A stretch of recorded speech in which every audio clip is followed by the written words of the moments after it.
Friend जीडीपीएल team आप सभी का वेलकम करती है और आज के इस स्पेशल वीडियो में हम लोग डिस्कस करने वाली आरपीएससी एग्जाम सेकंड के टीचर से रिलेटेड टॉपिक है। ये इस वीडियो में हम लोग डिस्कस करेंगे। जो हमारा टॉपिक रहेगा आज का वो रहे प्रिंसिपल्स ऑफ सिलेक्शन। इसके बारे में हम डिस्कस करने वाले हैं। इससे संबंधित क्वेश्चंस जो एग्जाम में पूछे जाते हैं, सो दैट आप लोग इजी वे से क्वेश्चंस के आंसर को फाइंड आउट कर सके और उनको करेक्ट कर सके। आई होप ये वीडियो आपके लिए मददगार साबित होगा। अगर ऐसा होता है तो इसे लाइक करना ना भूलें, साथ ही अपने फ्रेंड्स के साथ शेयर करना ना भूलें और ज़्यादा से ज़्यादा हमारी वीडियोज़ के अपडेट का लाभ उठाने के लिए हमारे यूट्यूब चैनल जीडीपीएल को सब्सक्राइब करना ना भूलें। तो आज के इस स्पेशल वीडियो में शुरुआत करते हैं हम।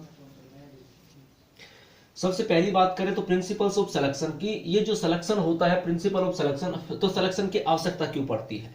सबसे पहली बात तो ये है, तो देखिएगा ये जो हमारा एक सिस्टम होता है, हमारा जो एक सिस्टम होता है उसमें एक छोटा सा पीरियड, मान लीजिएगा कोई टॉपिक है। अभी जैसे ये हम लोग वीडियोज आपको प्रोवाइड करवाते हैं, काफी सारे आप लोगों के फीडबैक आते हैं कि सर आपका जो वीडियो है वो 10 मिनट्स या 15 मिनट्स का या 20 मिनट्स का है, आप इसको लॉन्ग कीजिएगा सो दैट हम लोग इजी वे से इसको कि एक ही वीडियोज में हम लोग कवर कर सके। फिर भी हम लोग इसमें क्या करते हैं कि हम लोग छोटे छोटे खंड में आपको प्रोवाइड करवाते हैं। वो इसलिए करवाते हैं कि आप इसे इजी वे से समझ सको, हम भी मैटर को अच्छे से आपको बता सके। किंतु क्या होता है कि एक ही वीडियो में पूरा मैटर आना तो संभव नहीं होगा ना, कि एक ही वीडियो में हम लोग सारा मैटर दे दें, ये पॉसिबल नहीं हो पाता। और स्टूडेंट्स को भी उस पर डिपेंड करना पड़ता है, लाइक उनके पास में वो किस तरह के क्षेत्र में बिलोंग कर रहे हैं, किस तरीके से वो उनका नेटवर्क वर्क कर रहा है, किस तरह की अवेलेबिलिटी है उनके पास में, कि भाई अवेलेबल है कि नेट नहीं है, नेट कम, और किस तरह से नेट उनका वर्क कर रहा है। काफी सारे, जैसे अभी बात करें तो कुछ लोगों के पास में अनलिमिटेड नेट का रिचार्ज होता है, मगर कुछ कैंडिडेट के पास में लिमिटेड रिचार्ज नेट का रिचार्ज होता है। सो दैट प्रत्येक चीजों को ध्यान में रखकर किया जाता है। तो सिलेक्शन की बात करें तो यहाँ आप लोगों को एक इजी वे से आपको समझ में आ जाएगा कि सिलेक्शन, प्रिंसिपल ऑफ सिलेक्शन क्या होता है। तो देखिएगा लैंग्वेज का एक पूरा सिस्टम होता है, तो हम लोग उसे एक पीरियड में नहीं पढ़ा सकते। जैसे हमें अपने एक वीडियो में सारा मैटर नहीं दे सकते, हम समझा रहे हैं उसी तरह से। तो हम लोग क्या होता है, एक पीरियड में सब कुछ नहीं सिखाया जा सकता, तो हमें कुछ लिमिटेड चीजों को लिमिटेड पीरियड में पढ़ाना होता है। राइट, पहली बात ये आपको फोकस करनी है, कुछ लिमिटेड चीजें होती है, उन्हें लिमिटेड पीरियड में पढ़ाया जा सकता है। टू बी क्लियर गाइस, इसलिए टीचिंग मैटर को जो है, हमें कुछ प्रिंसिपल्स होते हैं उनको ध्यान में रख करके फिर उनको सेलेक्ट करना चाहिए। तो सेलेक्ट कैसे करें? सेलेक्ट करने का एक तरीका होता है, क्योंकि हम मैटर को जितना अच्छा सेलेक्ट करेंगे और सेलेक्टेड जो मैटर पढ़ाया जाएगा वो क्या होगा कि ज्यादा यूजफुल होगा। तो हम किस तरीके से सेलेक्ट करें, हमारे पास में ये जो है हमारा डिपेंड ये कि हम सेलेक्ट कैसे करें। तो हमें सेलेक्ट कैसे करना चाहिए, देखिएगा सबसे पहले हम लोग बात करते हैं तो फ्रीक्वेंसी। तो फ्रीक्वेंसी का जो अर्थ होता है, ये होता है कि ऐसे वर्ड्स या स्ट्रक्चर्स जो फ्रीक्वेंटली अर्थात बार बार काम में आते हैं। तो ऐसे वर्ड्स का हमें सबसे पहले हमें सिलेक्शन में किसकी ध्यान रखना चाहिए? फ्रीक्वेंसी का। फिर से सुन लीजिएगा, वे वर्ड या स्ट्रक्चर्स जो फ्रीक्वेंटली या बार बार काम में आते हैं। जैसे हम लोग ले सकते हैं बुक, जो है वर्ड बार बार काम में आता है। राइट, अगर हम लोग इसमें बात करें हाउस, जो है वर्ड काम बार बार आता है। या फिर हम लोग बात करें टेबल, ये वर्ड बार बार काम में आता है। तो हमें इस तरह के वर्ड को सेलेक्ट करना चाहिए।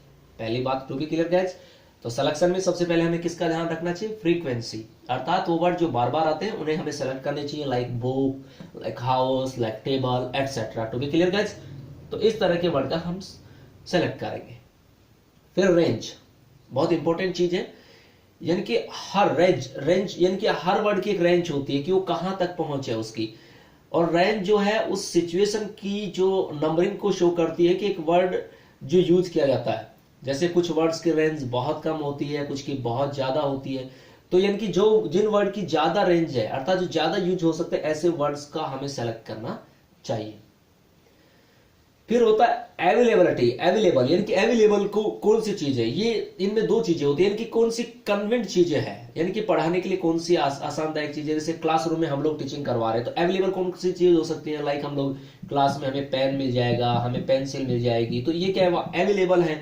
फिर रूलर हुआ, ठीक है। इसके अलावा हम लोग बात करें चेयर है, टेबल है, एटसेट्रा, ये क्या है, ये अवेलेबल है वहां क्लासरूम में। तो कन्वेंट है, इजी वे से हम हमारे पास में अवेलेबल है। सो दैट हमें सिलेक्शन करते हुए तो ऐसे वर्डों का ध्यान रखना चाहिए जो हमारे पास अवेलेबल भी है। तो पहले हमें फ्रीक्वेंसी, यानी कि जो ज्यादा, जो बार बार आते हैं काम में। रेंज, जिनकी ज्यादा रेंज है।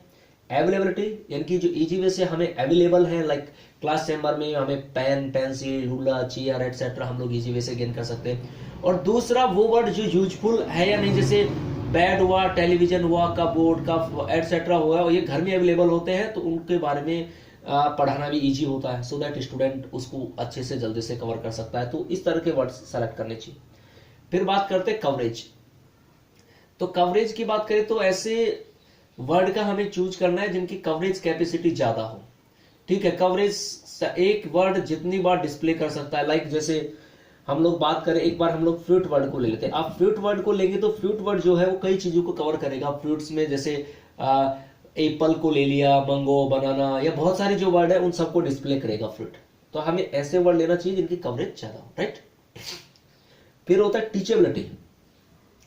टीचेबिलिटी की बात करें तो ऐसे सब चूज करना चाहिए जो वेरियस डिवाइसेस यानी कि अलग अलग डिवाइसेस के माध्यम से आसानी से पढ़ाया जा सकता है, और टीचेबिलिटी पर वर्ड्स का इफेक्ट पड़ता है। जैसे हम लोग बात करें, एक वर्ड ले लेते हैं अपन, हेट्रेड। अब इस वर्ड को कहने का मतलब हम लोग अगर समझाना चाहते हैं तो हमारे सामने बड़ी डिफिकल्टी हो जाएगी, ठीक है। किंतु हम लोग इसी की बजाय अगर हट शब्द लेते हैं तो हम लोग इसको इजी वे से समझा सकते हैं। लाइक हम लोग हट का एक कोई पिक्चराइजेशन कर दिया, एक ड्रॉ कर दिया, पिक्चर ड्रॉ कर दी, एट दैट मोमेंट इसको समझाने में हमें आसानी हुई। बट हेट्रेड वर्ड को समझाने में बड़ी प्रॉब्लम फेस होगी, राइट। सो ऐसे मोमेंट में हमें ऐसे वर्ड को सेलेक्ट करना चाहिए जो टीचेबिलिटी हो, अर्थात आसानी से बताया जा सके उसे, ठीक है। तो ऐसे वर्ड को हमें चूज करने की रिक्वायर्ड होती है जिसका मीनिंग आसानी से सिखाया जा सकता है, पढ़ाया जा सकता है। अब जैसे हम ड्राइंग बोर्ड पे हम लोग इसका पिक्चर बना सकते हैं हट का, सो दैट स्टूडेंट्स को भी इजी वे से समझ में आ जाएगा।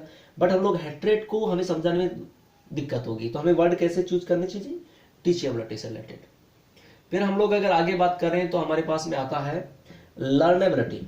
बहुत ही इंपॉर्टेंट पॉइंट है, क्योंकि जब तक हम इसको समझेंगे नहीं तब तक हम लोगों को प्रॉब्लम फेस होगी। लाइक साइकोलॉजिस्ट जो है उनका मानना है कि स्टूडेंट्स के हमें एज पर भी फोकस करना चाहिए। किस पर? एज, कि हम लोग कौन से स्टैंडर्ड को पढ़ा रहे हैं, कौन से स्टैंडर्ड को कौन से लेवल पे जा रहे हैं।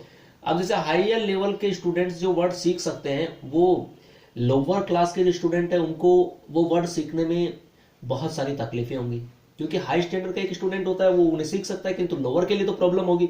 तो हमें एज का ध्यान रखना है, स्टैंडर्ड का ध्यान रखना है कि हम लोग किसको सिखा रहे हैं, so that student easy basis से जाए। तो टीचिंग मैटर को जब सेलेक्ट करें तो स्टूडेंट की लर्नेबिलिटी को ध्यान में रखते हुए हमें वर्ड पर फोकस करना चाहिए ताकि स्टूडेंट उसे आसानी से समझ सके।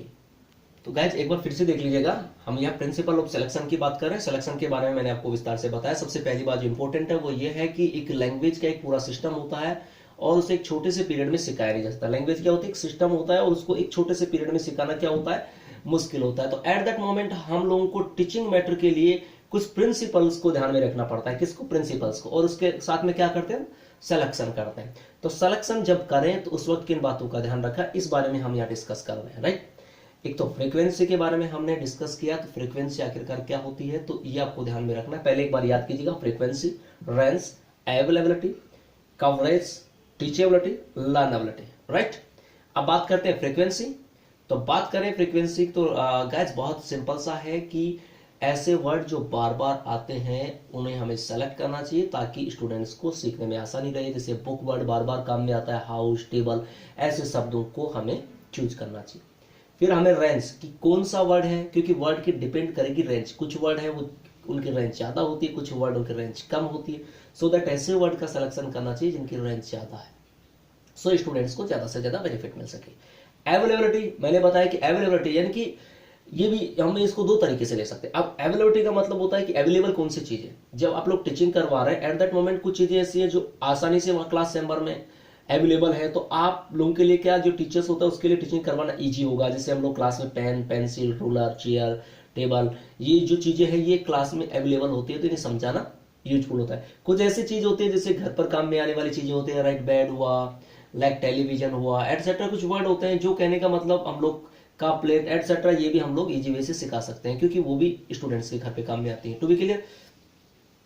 फिर हमने कवरेज को लिया। कवरेज यानी कि ऐसे वर्ड का सेलेक्ट करना चाहिए जिससे कवरेज ज्यादा से ज्यादा हो सके। जैसे हमने फ्रूट वर्ड लिया तो फ्रूट वर्ड से बहुत सारे फ्रूट कवर हो गए। जैसे इसे फ्रूट वर्ड में आ गए, एप्पल आ गया, बनाना आ गया, मैंगो आ गया, तो बहुत सारे वर्ड आ गए ना। तो इस तरीके से हमें वर्ड का सिलेक्शन करना है, राइट। फिर टीचेबिलिटी। पढ़ाने में भी आसानी होनी चाहिए। जैसे अब ये हेटेड वर्ड को पढ़ाने में दिक्कत आ रही है, किंतु हट वर्ड को हम आसानी से समझा सकते हैं। इसका बोर्ड पर है, हम लोग एक पिक्चर भी ड्रॉ कर सकते हैं, तो स्टूडेंट्स को क्या इजी वे से समझ में आ जाएगा। सो दैट ऐसे वर्ड क्या होने चाहिए जो टीचेबिलिटी, पढ़ाने में भी आसानी हो, तो स्टूडेंट को इजी वे से समझ में आ जाएगा। लर्नेबिलिटी, हमें एज और स्टैंडर्ड का ध्यान रखना है कि कौन से स्टैंडर्ड के स्टूडेंट्स को पढ़ा रहे हैं, उसके अकॉर्डिंग ही हमें मीनिंग पढ़ाना है, उसी के अकॉर्डिंग हमें काम में लेना। ऐसा नहीं कि हम लोग हाई लेवल का जो वोकअप है वो लोअर स्टूडेंट्स को पढ़ा रहे हैं, तो ये बड़ी प्रॉब्लम हो जाएगी। तो हमें ये स्टैंडर्ड का ध्यान रखना है। To be clear guys, I hope ये वीडियो आपके लिए मददगार साबित होगा। नेक्स्ट वीडियो में फिर मुलाकात होगी। Thank you for watching this video.